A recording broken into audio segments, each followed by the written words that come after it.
The Cauldron of Curiosities. If you watch me on the TikTok or places like that, you might realise that I was in the healing therapy tent at the Healing Weekend Festival, which is in Somerset.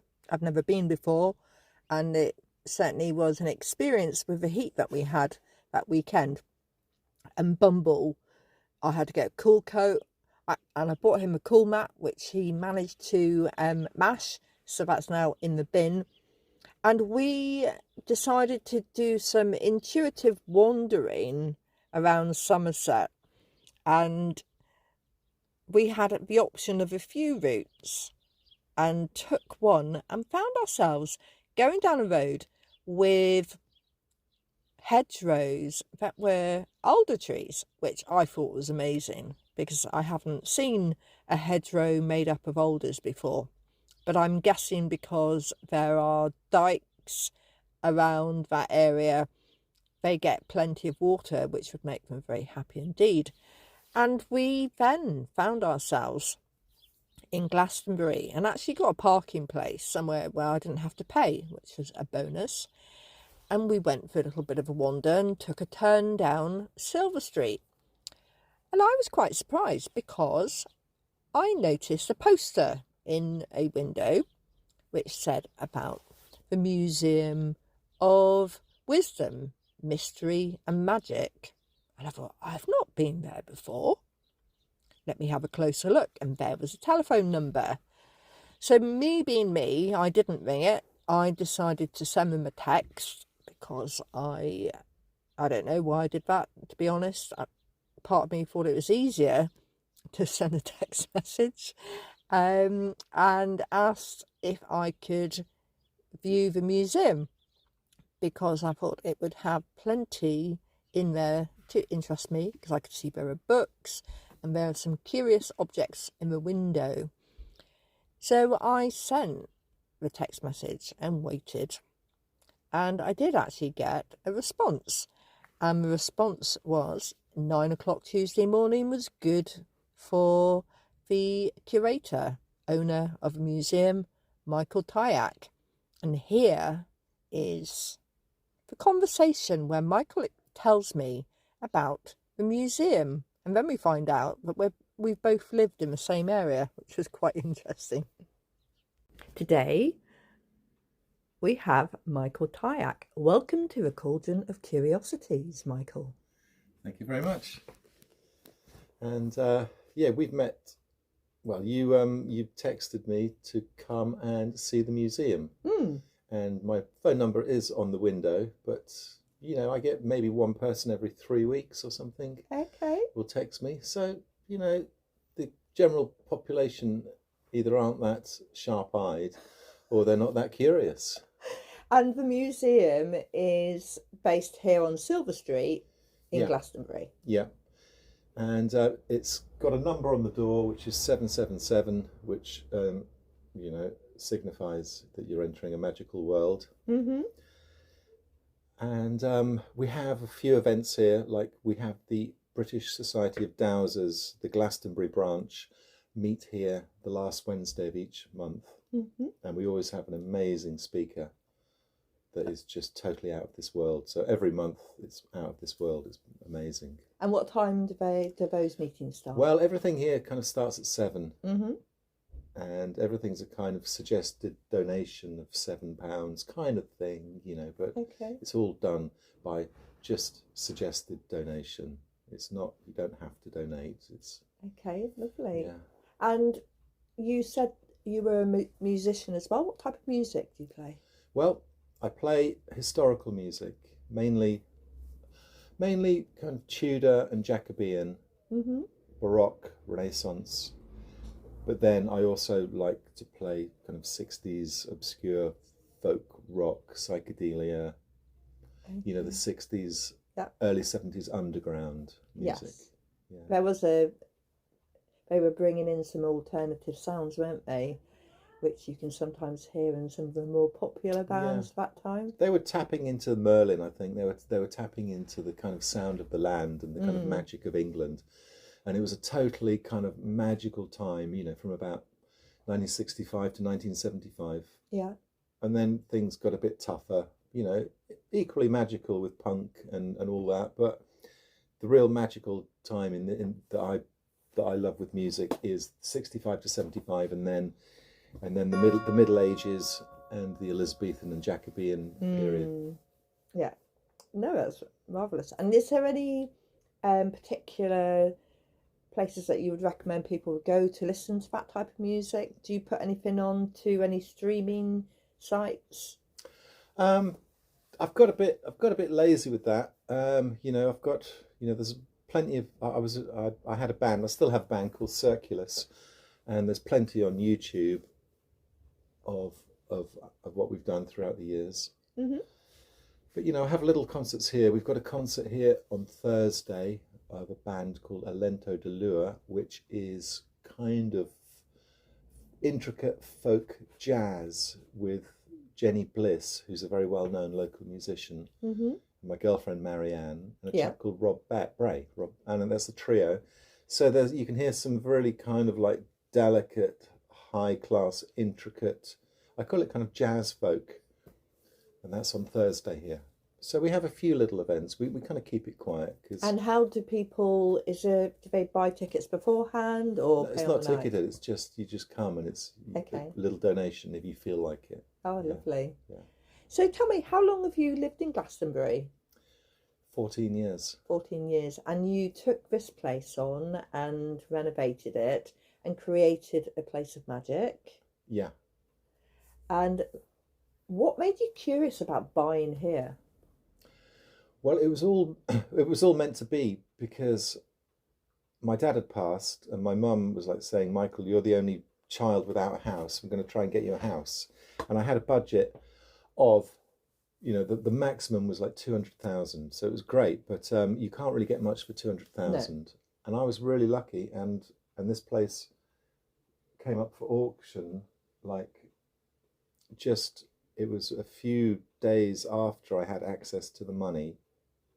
The auction was, so the timing was within, you know, a few days. And I went to the auction and I managed to get it for like a rock bottom price. That's perfect. And nobody else, it was a bit of an awkward property, so nobody else quite had the vision or knew quite what to do with it. But I just thought, well, this is definitely meant for me, because I wanted somewhere kind of old. Yeah. And there's loads of Abbey stone in here, and this big flagstone on the floor here is humongous, and this is from the Abbey. So it was, you know, it was just meant to be. Glastonbury gave it me. So the local people were helping themselves to Abbey stone to build the houses, a little bit like the Cornish did with the Roman roads. Yeah. Well, I think it was kind of sold off by the cartload, or, you know, or pretty much help yourself, probably, yeah. And you've got a lovely fireplace here. Do you use the fireplace? Yep. It's doesn't give off a lot of heat, but it looks pretty in the winter. But I've got a wood burner in my living room next door. Okay. So you really need to come here to feel the ambience, so you can understand what Michael's talking about. And it certainly is a beautiful place with lots of things to explore. And as Michael said, there is this huge flagstone which will keep you cool in this current heat. It's amazingly cool in here. Yeah. But I've got kind of three main kind of types of exhibit here. Well, I've got more than that. I collect a lot of Glastonbury antiques, like the kind of things that you could buy in the gift shops 100 years ago. Yeah. But I look at ancestry, magical ancestry, and how our ancestors kind of look out for us in an angelic kind of way. And then I do a lot with mathematics and sacred number and synchronicity, and to do with time and how the universe works through numbers. And then I have a very sacred object which is on display sometimes, which is a very, very ancient stone which is connected to the Pleiades and was buried and hidden about 1500 years ago, and I retrieved it. And that's the main reason I have the museum, is to house this kind of precious jewel. Yeah. Interesting. And it's called the Foddington Stone. Is it? And there is a YouTube called the Foddington Stone, if you're curious as to what the Foddington Stone is. So yeah, it's a 12-minute YouTube. Fantastic. So they can go along and does it show them the stone as well? You can see the stone in the YouTube, but I keep it very private. I'm quite protective of it. But it does come out sometimes. Okay. Yeah. Oh, lovely.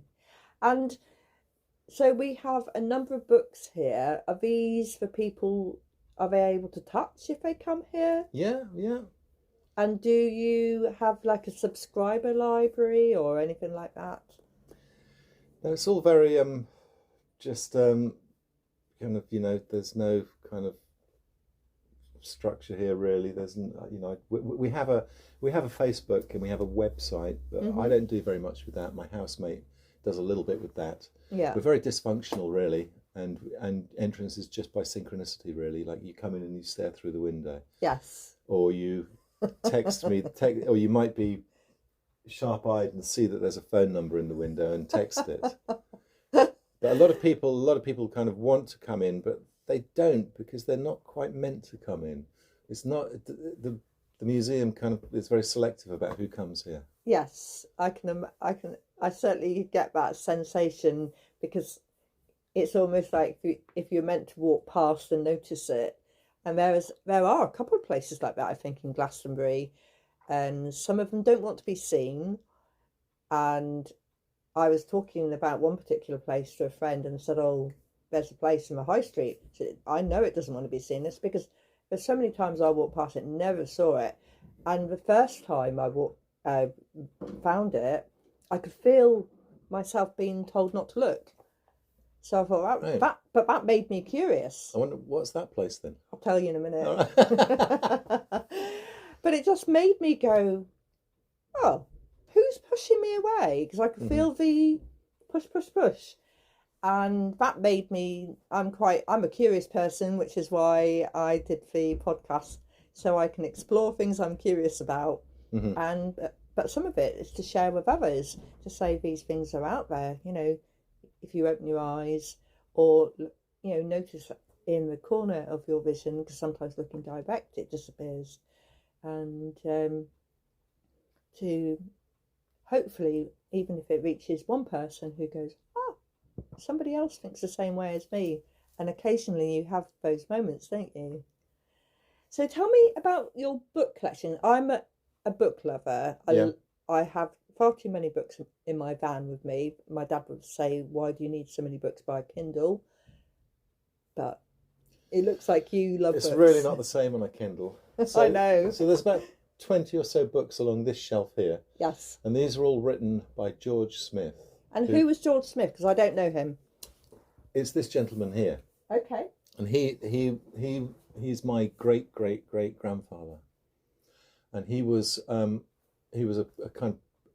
carpenter in Cornwall. He was born in 1800, and he made his way as a carpenter, and then he got married to a lady called Elizabeth Bickford, and her father had a genius moment when he invented a safety fuse that could burn underwater, and he went into partnership with his father-in-law, who then died 3 years later, and got a patent on it, and set up factories in Cornwall. And this safety fuse allowed mining to be a lot safer, and people to stop getting their limbs blown off, and their eyes blown out, and their ears blown out. And he made a fortune, and he was a real kind of a bit of a genius, and he had lots of titles like chairman of Great Western Railways, Cornish Railways and things. But then after, he was always hanging in my family home, and he's a Victorian, but he's got a bit of a smile, which is unusual for a Victorian portrait to have a bit of a smile going. And then only after my mother passed about 2 years ago did I realise that he was a writer, and I started collecting his books. And he wrote the first book I found of his was The Religion of Ancient Britain, which is right up my street. Yes. Published in 1845. And I found a copy of it online, And when I opened it, it was a page about Glastonbury. And I thought, oh, that's weird. And he was talking about Joseph of Arimathea. Mm-hmm. And then the second book I got was from America. It was very expensive. And when it arrived, it had number 777 written on the inner sleeve. And I thought, whoa, that is so freaky. Yeah. And it had 777 written on the front piece. Mm-hmm. And the book, I think it's this one here, and it's called The Gentile Nations. Gentile Nations, sorry. Yeah. Gentile Nations. And there it is, and it had 777. Yes. And it's published in 1855. And it's called The Gentile Nations, History and Religion of the Egyptians, Assyrians, Babylonians, Medes, Persians, Greeks and Romans. And it's got 777 written there as well. Oh. So I thought, why has it got that? There was one little clue here, that it has a library where it came from in California, at a place called Bayside, California. And about 2 months later, I was doing some tour guiding around Stonehenge, and there was a big group. And I heard this American couple tell somebody else that they were from the north coast of California. Yeah. And I said, you're not from Eureka, are you? Because Bayside is a suburb of Eureka, a town on the coast of California in the north. And they said, yeah. And then when we were walking around Avebury later that afternoon, and I remembered it was Bayside on this sticker, and I said, you're not from Bayside, are you? And they were like, yeah. And then I thought, well, that's weird. And I took a photo of this sticker of the library that this book came from. And I showed it them the next day when I was going to take them to Tintagel. And I said, do you recognise this address? And she said, yes, this is my neighbour. She teaches me weaving. She's my weaving teacher. Oh. And I thought, whoa. Yeah. And so when they went back to America, she had a word with her neighbour and said, why has it got 777 written in this book from 1855? And she said, well, we catalogued all our books, and that was the catalogue number. And we bought it in Wales. And you can't actually find a copy of The Gentile Nations anywhere online at the moment. There's none on ABE books. There's not, you have to wait quite a long time for one to come up. Yeah. So that was George Smith just working his magic, or showing that there is impossible synchronicities at work. Have you read it? I haven't read it yet. I've read The History of Ancient Britain, but his books are so kind of euphorically detailed. His mind was like, it was like the mind of God or something. He wrote The History of Wesleyan Methodism in 3 volumes. Yes. And this was 3 volumes called The Sacred Annals. Well, it changed the culture of a whole area. Westerly did, didn't he? And it was quite euphoric, evangelical. So he was kind of really high on God, but he was grounded. And he wrote all these amazing books like The Doctrine of the Cherubim. And when you read this, you go into an elevated state of mind while he's looking at the symbolism of the cherubim on the Ark of the Covenant. And I never knew any of this, and so yeah, what a person to have in your history. Yeah, so he's my kind of like guardian angel, or one of them. And I found his tombstone down in Cornwall, and it's one piece of solid granite. It's about 20 feet high, and it's an obelisk, about a 20-foot high obelisk made of solid granite. It's in the Centenary Wesleyan Chapel at the end of Trelawarren Street in Camborne. Ah, was he a Camborne boy? Yep. Oh, I lived there. I lived in Camborne when I was a teenager. Right, okay. Yeah. Where did you live in Camborne? Oh, several places. So I had four different places. So when I first went, I lived as a lodger. Then I there's a place called Treview House. Joking me. No. That's what he built. Did he? That was his house. He built it. It was it was a kind of I'm getting really cultured now.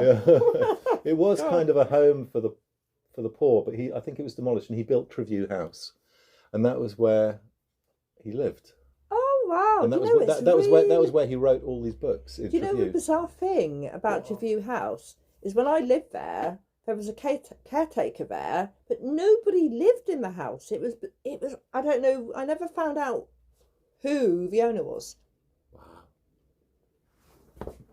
Yeah, because all his books, they have a preface and they have a date, and they were all written at Trevieux. Wow! And I've lived there. and the sun. Yeah, look, here is. Oh. This is amazing, isn't it? Yeah. Talk about, well, who would have thought?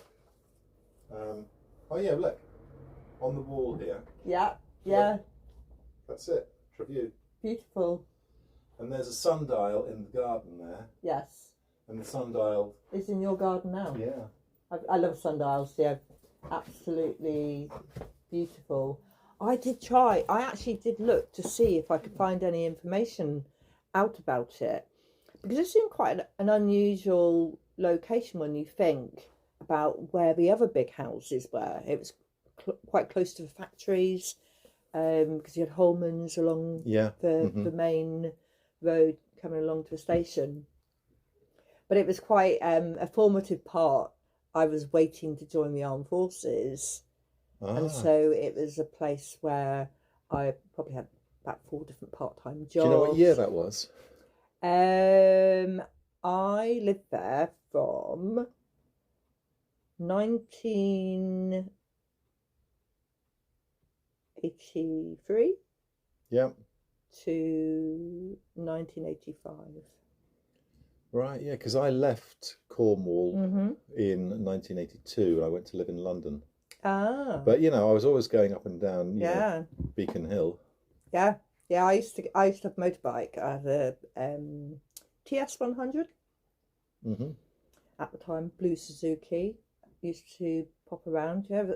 It was an interesting place because there was quite a lot still going on. Holman's factory was still operating then, and you still had the mines were open because Crofty was still open then. So it wasn't quite as destitute as it is now. It was amazing that it had that amazing cinema as well, that kind of alternative cinema where you could go and see like Easy Rider or something. Yes, and the Barclays Centre. And the Barclays Centre, yeah. Which Tyx Hotel. Yeah, that's still going. Which belonged to one of my ancestors. Did it? Because in Camborne you had Tyx the drapers. Yes. And then there was Tyx the ironmongers, and then there was Tyx Hotel. And they were 3 brothers, and they were all connected with smuggling. And they all, they smuggled the brandy for the hotel, the linens for the drapers. And then the son of Tyek the draper married the daughter of George Smith. Oh, wow. And this was the Reverend William Davis Tyek, who wrote poetry, and I've got some of his poetry books here. Yeah. Oh, I have to ask you to read us some of that. That would be really lovely. So this is just one aspect, but this is totally synchronous, as you can see. This is how Merlin operates in this sacred isle. Yes. And once you get on the vibration of Merlin, then this will happen to you all the time. And it's been open to it, isn't it? And I think that's one of the things that when I've had conversations with people in the past from a podcast, is about allowing yourself not to block yourself, because I've done this myself, where I let my logical brain interfere and go, no, that's not right, that's not right.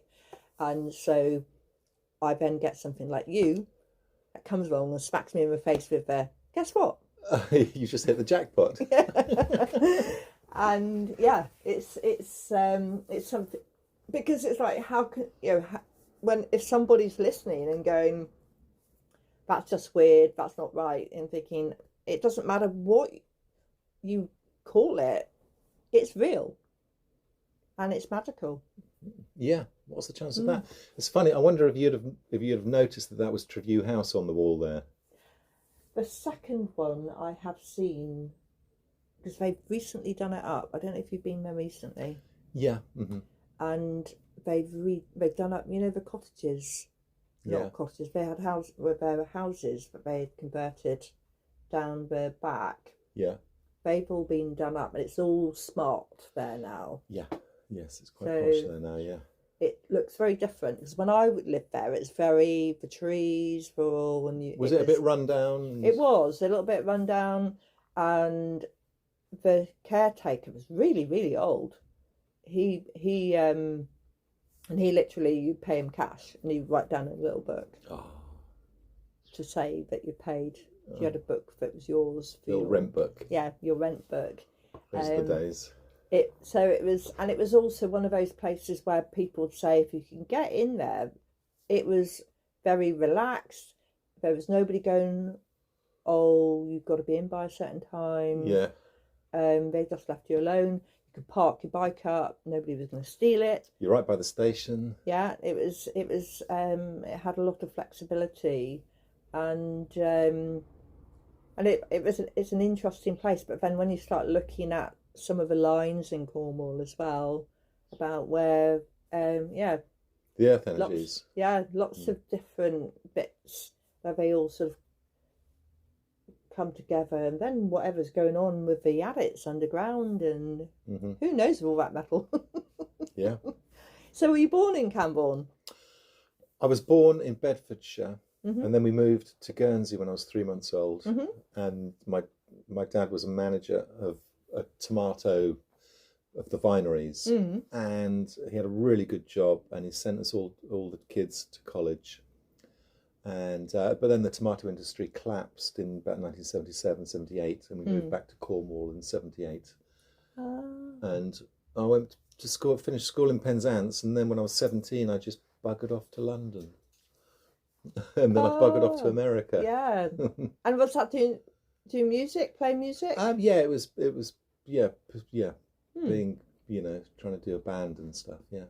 So what's the most popular exhibit in the museum if somebody was coming along, or is it everybody comes in and spots something different? Well, the jewel is the Foddington Stone, which I think I'll just keep it hidden for now, because it's really astonishingly powerful, and it has it has healing codes written in it, and it's very, very magical. And the story of how I found it is totally magical. And so that's the big one. And people have quite profound experiences with it, and it has very amazing kind of healing qualities that have been programmed into it. Yes.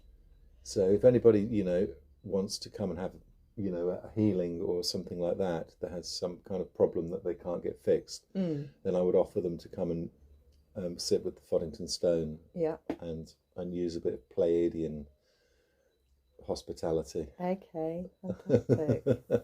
No, that sounds well, why not? If something's available, and why not try it? If that's it's about being open-minded, isn't it? And saying, yeah. I had that with some people at the weekend. Went to a healing weekend festival, using tuning forks, and it's interesting because you get some people who come round who don't know what you're doing, but they're very open-minded, and then I met a couple of people who were very closed to it, and it makes it quite difficult, because doesn't matter what you say, they don't like what you're saying. And I've come across that a couple of times recently, and it's interesting watching them, because they become really itchy. They start scratching themselves. All right, I was okay. looking, what's wrong with you? Why are you doing it? Because they couldn't settle, but watching them, and so it's almost like, in the end I said, it's okay, you don't have to sit here, you can go. Yeah. Because I'm feeling really awkward because you're behaving weirdly, like you keep itching yourself and scrunching your eyes. And if you don't like the sounds, then don't sit there. Well. But it's interesting, isn't it? Because you think, why would you put yourself through that if it wasn't resonating? Yeah, gosh, I can't believe that Trevu thing. The Tyacks, my ancestors lived in the front part of the house. Did they? And the Bickford Smiths lived in the back. Okay. Yeah, but that was when they were minted. Yeah. Totally.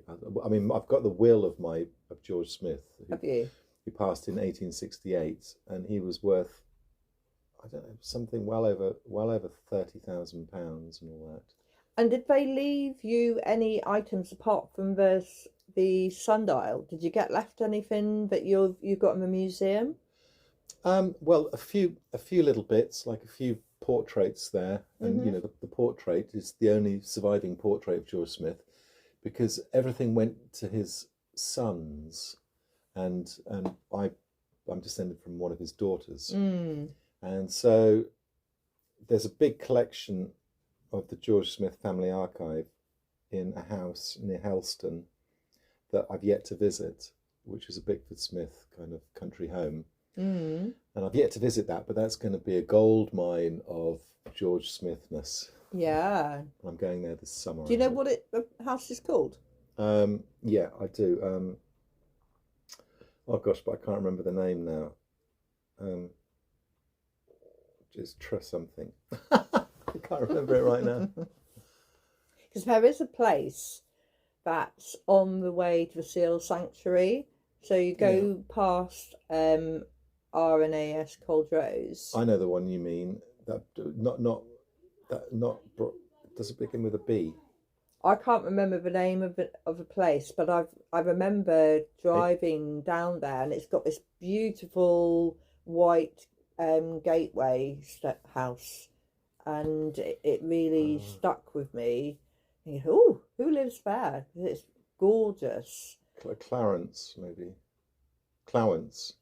There's quite a few around. There are. You know, Pendarvis and the Bassets and all the big names from the big mining people. Very much so. And going back to your collection here, what's in the box, if you don't mind me asking? Is that Oh yeah, that's the Tower of Time. Okay. So the Tower of Time, in the box, there's nested cubes of 1 to 9, because the sum of the cubes of 1 to 9 add up to 2025. Okay. And this is the year that we're in. And it shows how kind of time works. And after this year, we're going into we're stepping beyond the sum of the cubes of 1 to 9, and everything in our reality kind of comes from the cube.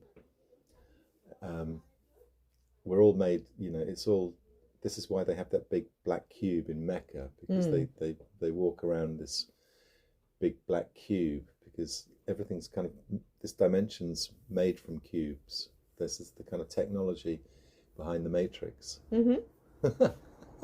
And if anybody wanted to know more about that, where would they find that information? Because we sometimes have some curious questions and say, so... Yeah, it is. People have recorded me talking about the Tower of Time online. I'm not quite... I can't remember.